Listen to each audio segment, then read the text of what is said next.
Nabi itu orangnya nggak kaku. Padahal Nabi paling soleh kan. Orang sesoleh Nabi ternyata nggak kaku. Terus siapa kita yang ngerasa lebih soleh daripada Nabi jadi kaku? Kenapa kita makin belajar sunnah makin kaku? Makin belajar ayat dan hadis makin susah senyum. Harusnya makin rajin belajar hadis makin rajin senyum ya. Baca satu hadis senyum. Kenapa? Sunnah Nabi kan tersenyum. Ngelihat perbedaan pendapat, yang satu kunut, yang satu nggak kunut, senyumin aja. Jangan melihat yang kunut marah. Orang yang kunut ngelihat yang nggak kunut, nggak sah, saling meledek-ledekan. Padahal Nabi aja ngelihat perbedaan pendapat di antara sahabat disenyumin. Bahkan ada sahabat yang agak-agak aneh gitu ibadahnya, disenyumin dulu baru dinasehatin. Kayak ada sahabat tuh sholatnya agak-agak heboh sendiri. Tutorial ala dia lah. Nabi sholat berjamaah, dia datang pengen makmum kan, terus Nabi udah ruku. Wah, Nabi udah ruku nih, dia masih di pintu masjid, langsung dia takbir, dia ruku, jalan sambil ruku. Kan terkenal adegan itu, namanya bakroh namanya, jalan. Makanya saya bilang sholat tutorial dia. Mana ada Nabi nyontohin jalan sambil ruku kan? Tapi seru juga gitu ya. Masuk ke shaf, udah selesai sholat dia curhat, Rasul, tadi saya sholatnya seru loh, kata dia. Hah, seru gimana? Saya sholatnya di depan pintu, takbir, terus ruku, terus jalan sambil ruku. Boleh nggak tuh Rasul? Baru udah kejadian baru ngomong boleh apa enggak? Nabi senyum. Ya udah, lain kali jangan diulang ya. Gitu doang komentarnya coba. Kalau kita kan udah keluar semua dalil kan ya, habis aja orang itu. Ah, sama aja udah hijrah juga disalah-salahin, tetap aja masuk neraka. Ah, mending nggak usah hijrah sekalian kan gitu. Ternyata Rasul nggak. Dia contohin akhlak senyum, wise, empati, tahu oh ini baru belajar. Kecuali orang yang sengaja ngelakuin itu baru dosa kan. Kalau ini kan baru belajar. Ada juga yang sholatnya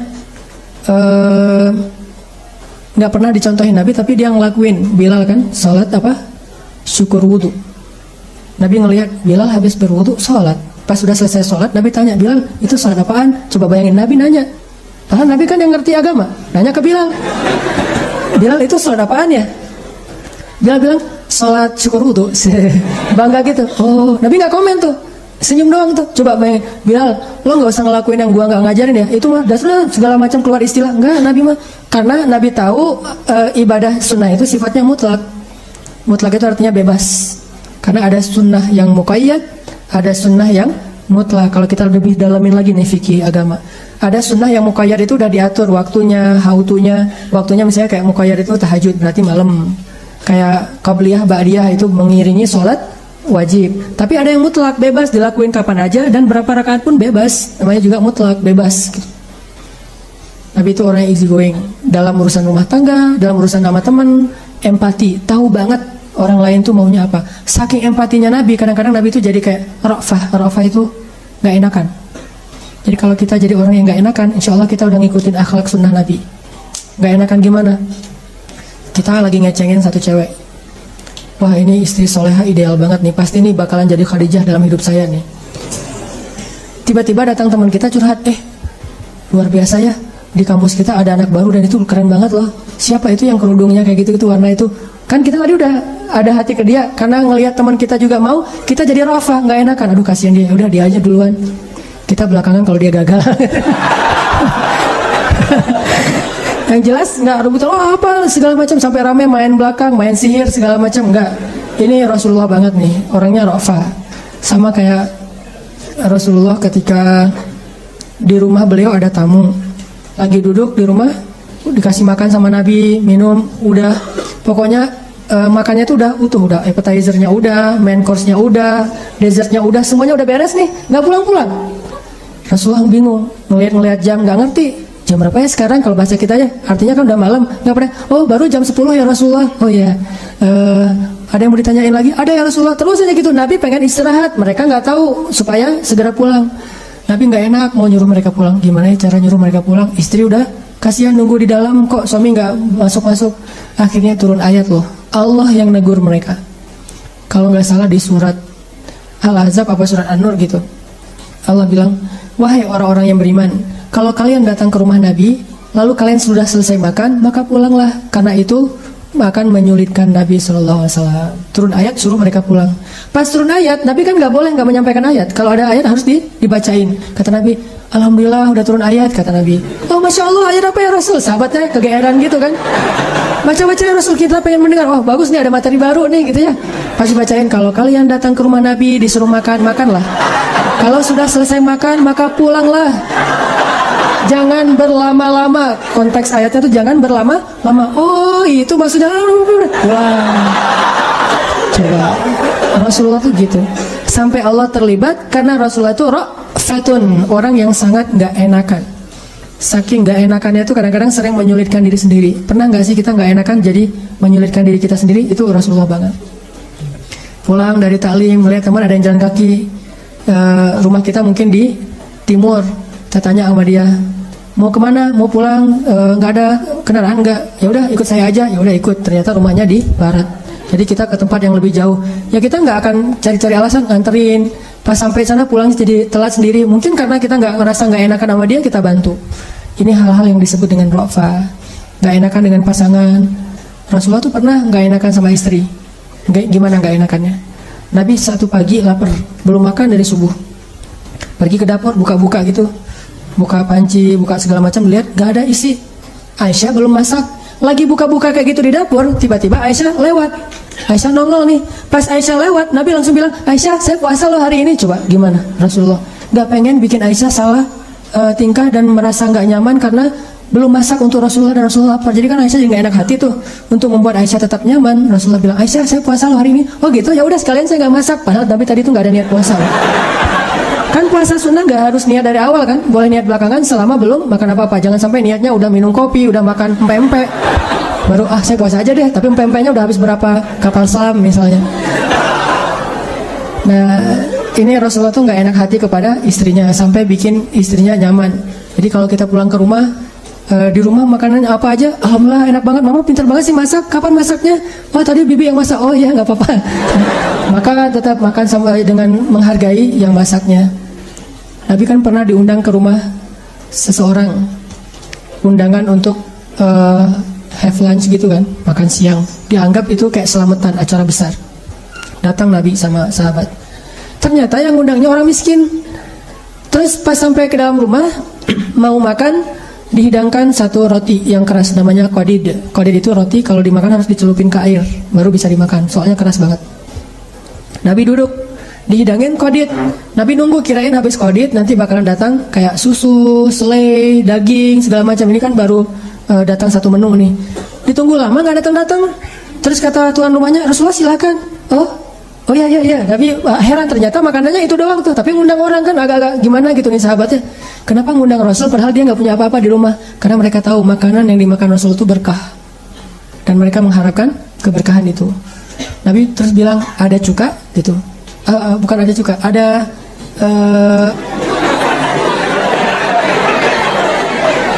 jadi makan pempek ya. Kayaknya ini ceritanya di Palembang ya. Ada lauk gitu. Nabi tanya lauk. Oh nggak ada Rasul, cuma ada cuka kata dia. Oh dihidangkanlah cuka terus agak-agak pedas gitu. Dihidangkan cuka. Nabi ngelihat cuma cuka. Akhirnya Nabi colek tuh roti, Nabi sobek tuh roti, dicolek ke cuka, dimakan. Dan Nabi mengatakan sebaik-baik lauk itu cuka. Tapi kalau di Palembang orang ngerti kali ya, emang sebaik-baik lauk adalah cuka. Kalau di luar Palembang orang nggak ngerti itu. Saya salah contoh ya. Kalau di luar Palembang orang nganggap cuka itu sesuatu yang nggak enak, kecuali sedikit doang untuk makan bakso atau cuanki atau apalah. Tapi kalau di Palembang itu emang sebaik-baik lauk sih. Nah di Arab itu cuka biasanya makanan orang miskin banget yang nggak ada makanan lain gitu. Di Arab ya, di Arab. Kalau di Palembang cuka itu makanan favorit orang kaya sih. Orang kaya yang masih jomblo. Tetap aja. Nah teman-teman, saking gak enakan Nabi itu kayak gitu, sampai memuji makanan. Jadi kalau kita dikasih cuman garam sebaik-baik lauk gitu, garam loh mah gitu. Papa senang makan garam, senang makan saya pernah di rumah istri nggak masak, akhirnya saya goreng telur sama pakai cabai rawit. Pas istri bilang, aduh kasihan suamiku nggak dimasakin, maaf ya baru pulang dan segala macam. Enggak, mah tahu nggak? Tapi kita manggilnya bukan mah ya, adalah pokoknya panggilan tertentu. Mah tahu nggak? Dulu aku waktu kecil masakan yang paling aku suka itu nasi terus sama garam sama cabai, itu udah nikmat banget, dunia milik sendiri gitu. Oh gitu, ayo udah lanjutin aja. Makan sendiri, cuman jangan sering-sering ya, sekali-kali aja kayak gitu. Pernah juga Nabi lagi duduk sama istrinya lagi berdua gitu. Nabi ngeliatin aja wajah istrinya gitu kan. Kan melihat wajah pasangan itu pahalanya kayak sholat 2 rakaat kan ya. Jadi kalau teman-teman nanti udah nikah mau dapat pahala sholat, duduk aja gini. Rempong lalu lalang gitu, diliatin aja. Ngapain sih ngeliat orang kayak gitu? Saya heran. Baru pertama ngeliat ada bidadari nginjak kakinya di bumi. Wah. Jalan ngeliatin. Nabi lagi duduk sama Aisyah. Habis Aisyah tuh masak seharian. Dan Aisyah tuh terkenal istri Nabi yang gak terlalu pintar masak. Siapa istri Nabi yang pintar masak? Ummu Salamah. Sampai dia punya brand sendiri, Ummu Salamah Cake gitu. Saking terkenal pintar masak ya. Pokoknya kalau masakan Ummu Salamah semua orang doyan. Kan sampai ada adegan Aisyah lagi bikin acara kayak dinner gitu, terus Ummu Salamah ngirim masakan, dilempar kan masakannya sama Aisyah. Kalau istri Nabi yang lain ngirim masakan mungkin gak akan dilempar, soalnya sama nih kualitasnya. Tapi kalau Ummu Salamah, ini masakan Aisyah siapa yang makan? Kalau Ummu Salamah udah ngirim makanan. Nah waktu itu Aisyah habis rempong seharian bikin kue. Jadi kayak kue lebaran gitu dibikin sama Aisyah, banyak tepungnya di atas kayak ada gula yang salju gitu. Udah seharian selesai makan, bikin kue, Rasul makan sama Aisyah sambil cerita-cerita yang lucu-lucu, yang seru-seru gitu. Tiba-tiba ada istri Nabi yang lain yang paling senior ngetuk pintu. Siapa istri Nabi yang paling senior? Berinisial S, Saudah. Usianya udah 60 tahun lebih. Saudah datang, Assalamualaikum. Waalaikumsalam. Nah by the way, Saudah itu memang satu geng sama Aisyah. Karena istri Nabi itu punya 2 geng. Ada geng Aisyah, ada geng Sofia. Sofia itu istri Nabi yang orang Yahudi itu. Geng Aisyah itu isinya Aisyah, Saudah, Hafsah. Itu geng Aisyah. Kalau geng Sofia, Ummu Salamah, Maria, nanti ada nama-nama keren-keren gitu. Sofia itu bedanya sama Aisyah cuma setahun. Aisyah 16 tahun pas Nabi wafat, 19 tahun, Sofia itu 20 tahun. Jadi baru lulus SMA gitu. Datang nih Saudah, Assalamualaikum, Waalaikumsalam. Duduklah Saudah di antara Nabi, Aisyah, Saudah. Kata Aisyah, Saudah, saya habis masak loh. Mana? Oh ya, Saudah rasain deh, enak deh. Kata Rasul juga enak. Ah malas gua, kenyang gitu kata Saudah. Saudah, ini nggak ngenyangin, satu aja. Menghargai saya yang udah capek masak dari pagi. Aisyah, saya lagi malas gitu. Saudah, satu aja coba menghargai saya. Aisyah, malas tau nggak sih? Nih rame nih 2 cewek ini nih berdua. Akhirnya Aisyah kayak ngerasa kurang dihargai. Aisyah bilang, Saudah, kalau kamu nggak ngerasain ini, nggak mau coba, saya lemparin nih tepung ke wajah kamu. Mulai nih, agak-agak main kasar ya. Kata Saudah, sok, kalau bahasa Sunda, sok tuh apa? Coba aja gitu. Apa? Laju. Sok itulah pokoknya. Coba gitu. Saya lemparin nih tepung ke wajah kamu. Coba, kata Aisyah. Saudah, bener, diambil tepung dilemparin ke wajah Saudah. Tiba-tiba jadi kayak tren tubusan kan. Wah, apa nih wajahnya kok jadi kayak zombie gitu. Terus Saudah ngerasa dilemparin wajahnya dengan tepung, kan ngerasa nggak enak gitu. Ngelihat ke arah Rasulullah ngasih kode, maksudnya balesin gitu. Disuruh balas. Saudah dapat lampu hijau dari Nabi, ngambil tepung dilemparin ke Aisyah. Lemparan tepung sampai jadi benar-benar putih dua-duanya, aneh gitu, kayak pantomin gitu, kayak badut.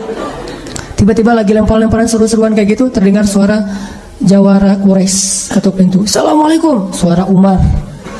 Langsung ngacir 2 orang cewek ini masuk ke kamar, lari langsung mendengar suara Umar. Waalaikumsalam, kata Nabi. Dibukain pintu sama Nabi, duduklah Umar masuk ke dalam rumah. Melihat rumah Nabi kayak kapal pecah gitu, berantakan. Umar gak berani komen. Like aja deh daripada komen. Gak usah di komen ya. Udah like aja. Banyak gini tepung gitu, berantakan. Umar diam. Nabi senyum-senyum. Umar nanya, Rasul kenapa sih senyum-senyum? Kata Nabi, itu tuh lucu 2 cewek gitu. Kenapa? Mereka tadi habis lemparan tepung, makanya ini berantakan. Begitu dengar suara kamu, langsung lari, takut sama kamu. Umar merasa gak enak hati. Harusnya mereka takut ke Rasul, bukan kepada Umar. Umar teriak, 2 orang cewek gitu, kata Umar. Kalian takut kepada Umar bin Khattab tapi gak takut kepada Rasulullah, kata Umar. Mereka menjawab dalam kamar, ya soalnya kamu Umar ghalidun syadid, cowok yang keras lagi kasar, sedangkan Rasulullah itu lembut dan baik hati. Baru Umar oh ya udah kalau gitu, senyum-senyum. Ini rumah tangga Nabi, coba menyelesaikan masalah bukan pakai dalil, pakai akhlak, easy going, dibikin dua-duanya nyantai, nyaman, nggak? Wah ini mubazir nih, kan mubazir itu saudara setan, nggak kan nanti bisa dibersihin lagi. dan kita nggak tahu konteks adegan sejarah itu ya, sehingga kita nggak bisa menjudge sejarah. Jangan pernah menjudge sejarah karena kita nggak hadir waktu itu. Kita hanya bisa mengambil inspirasi. Kalau kadang-kadang ada orang yang mengatakan, oh itu kenapa kayak gitu, kan dia nggak tahu kondisi yang sebenarnya. Kita hanya bisa mengambil pelajaran dari sejarah itu. Intinya teman-teman, banyak pelajaran yang bisa kita ambil dari obrolan yang nggak jelas tadi ini, tentang kebesaran Allah yang menggerakkan hati orang banyak. Jadi kalau orang banyak bisa digerakin hatinya, apalagi cuman satu orang. Terus tentang alur hidup kita itu ditentukan oleh Allah. Terus yang terakhir juga tentang akhlak itu adalah bingkai segala kebaikan. Dalil tanpa akhlak itu pahit rasanya. Jadi bukan bikin orang nyaman, malah bikin orang menjauh. Walaupun dalil itu benar, Al-Quran benar, hadis benar, tapi kalau nggak dibingkai sama akhlak, itu bikin orang jauh. Makanya teman-teman yang sekarang lagi belajar berhijrah, jangan hanya menunjukkan setelah kita berhijrah rajin sholat, itu bagus, tapi itu pribadi, orang nggak perlu tahu. Jangan menunjukkan bahwa kalau kita udah hijrah itu udah banyak ngomongin ayat, hadis, pinter, share gitu, broadcast ke teman-teman. Bukan itu yang kita display setelah hijrah. Tunjukkan bahwa hijrah itu emang lebih baik dengan cara kita mendisplay akhlak kita lebih baik sekarang daripada yang dulu. Sehingga ayah kita, ibu kita ngomong, si abang tuh kenapa ya? Saya sekarang takjub ngeliat dia udah berubah, baik banget sama orang tua. Kalau orang tua ngomong diam, senyum, bantuin ibunya, nggak pernah lagi bantah, teriak-teriak, membentak. Dia sekarang belajar di mana ya? Akhirnya orang tuanya justru merasa takjub dan berharap lebih banyak anak yang hijrah kayak anaknya ini. Gitu juga teman kita, gitu juga tetangga kita, gitu juga calon mertua kita. Maksudnya gitu. Jadi setelah kita berhijrah, jangan banyak pakai dalil, Pak, Allah berfirman, Rasulullah bersabda. Bukan itu nomor satu. Itu yang kita display justru akhlak dulu. Nanti kalau akhlaknya udah membuat orang respect, secara wajar, secara bertahap kita ngomongin sesungguhnya Allah berfirman, Rasulullah bersabda, bertahap, nggak bisa sekaligus. Makanya tunjukkan bahwa Islam itu memang sebaik-baik syariat lewat akhlak, bukan lewat debat. Apalagi debatnya di sosmed, nggak enak banget. Dua-duanya nggak benar, dua-duanya saling merasa paling benar gitu. Padahal dua-duanya nggak pakai dalil dengan tepat. Jadi tunjukkan Islam itu baik, Islam itu rahmatan alamin, justru lewat akhlak. Anak muda yang udah berhijrah, jangan sampai menjadi terkesan kayak eksklusif, merasa dirinya paling baik di antara manusia. Justru harusnya setelah dia berhijrah menjadi orang yang paling bermanfaat buat teman-temannya. Kalau ada temannya yang sakit, dia yang pertama menjenguk. Kalau temannya ada masalah, dia yang pertama nolongin. Kalau nggak bisa nolong, minimal dia ngeling ke orang yang mampu menolong. Ya tetap bantu. Jadilah orang yang membingkai Islam kita dengan akhlak. Mudah-mudahan ini bisa memberikan dakwah walaupun nggak banyak bicara kepada orang lain. Jadi tetap belajar taat kepada Allah, tapi nggak usah khawatir. Taat kepada Allah itu nggak menghalangi kita dari serunya kehidupan anak muda. Syaratnya cuma satu, jangan melanggar syariat. Itu doang. Kalau nggak melanggar, apakah bisa tetap seru? Bisa banget, bisa banget. Dan kita kan seneng main lah ya. Dan permainan kita insya Allah nggak melanggar syariat kok. Bahkan saya punya kumpulan hadis namanya hadis-hadis main. Hadis off-road tadi, hadis touring, hadis hiking. Nabi itu senang hiking loh. Salah satu gunung yang Nabi senang itu Gunung Uhud. Naik ke atas gunung, terus touring ke Jabal Jamdan. Banyak banget hadis, termasuk Nabi ngadain kayak kontes antara masjid ke masjid. Kalau dulu kontes berkuda, kalau sekarang mungkin BMX, skate atau apalah. Pokoknya kontes gitu, kompetisi. Dan itu semuanya tetap seru walaupun tidak melanggar syariat. Itu aja teman-teman, mudah-mudahan jadi booster penyemangat buat kita beramal solih, terutama penyemangat buat kita untuk segera menghalalkan si dia. Barakallah. Assalamualaikum warahmatullahi wabarakatuh.